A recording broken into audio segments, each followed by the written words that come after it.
જય દ્વારિકાધીશ। આજે હું તમારી સાથે શેર કરીશ ગરમીઓની સિઝનમાં ખવાતી રસ અને રોટલી સાથેની ઘરેલું સૂકી ભાજીની રેસીપી।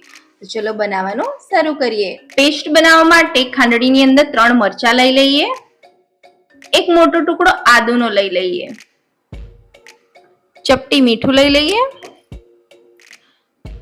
ધીમે ધીમે વાટી લઈએ। આ રીતે વાટવાથી આદુ અને મરચામાંથી જે રસ નીકળશે તે રસનો જ શાકની અંદર યુનિક સ્વાદ આવશે। તો આ રીતની પેસ્ટ બનીને તૈયાર છે। કડાઈમાં 3 ટેબલસ્પૂન જેટલું તેલ લઈ લઈએ,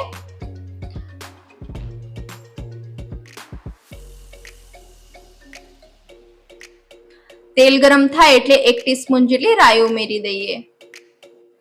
રાઈ ફૂટે એટલે 3 ટેબલસ્પૂન જેટલા તલ ઉમેરી દઈએ। ગેસની ફ્લેમ મીડિયમ કરી તલને આ રીતે હલાવી લઈએ। 3 ટેબલસ્પૂન જેટલા સિંગદાણા ઉમેરી દઈએ। ગેસની ફ્લેમ થોડીક હાઈ કરી સિંગદાણા અને તલનો રંગ ગુલાબી થાય ત્યાં સુધી 30 સેકન્ડ માટે આ રીતે હલાવતા રહીએ। સિંગદાણા મેં પાછળથી ઉમેર્યા છે, જો પહેલા જ તેલમાં નાખી દઈશ તો મસાલો ઉમેર્યા સુધી તે બળી જશે। 1/4 ટીસ્પૂન જેટલી હિંગ ઉમેરી દઈએ, લીમડીના પાન ઉમેરી દઈએ,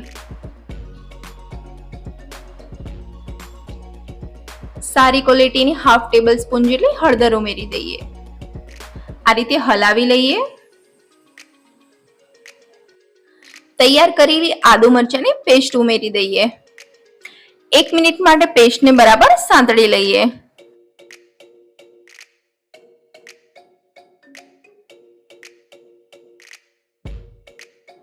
પેસ્ટને સાંતળ્યા પછી ઉમેરી દઈએ 500 ગ્રામ જેટલા બાફેલા બટેકા। મસાલો બાફેલા બટેકામાં બરાબર મિક્સ થઈ જાય ત્યાં સુધી 2 થી 3 મિનિટ માટે આ રીતે સાંતળી લઈએ। આ શાકમાં મરચું, ધાણા જીરું, ગરમ મસાલો કે લસણ ડુંગળીનો જરાક પણ ઉપયોગ થતો નથી, તો પણ આ શાક એટલું સ્વાદિષ્ટ બને છે, તમે ચોક્કસ ફરીથી જરૂર બનાવશો। સ્વાદ પ્રમાણે થોડુંક મીઠું એડ કરી દઈએ। ગેસની ફ્લેમ બંધ કરી દઈએ।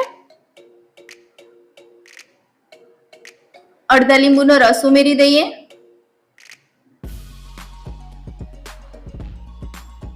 લીલા ધાણા ઉમેરી દઈએ।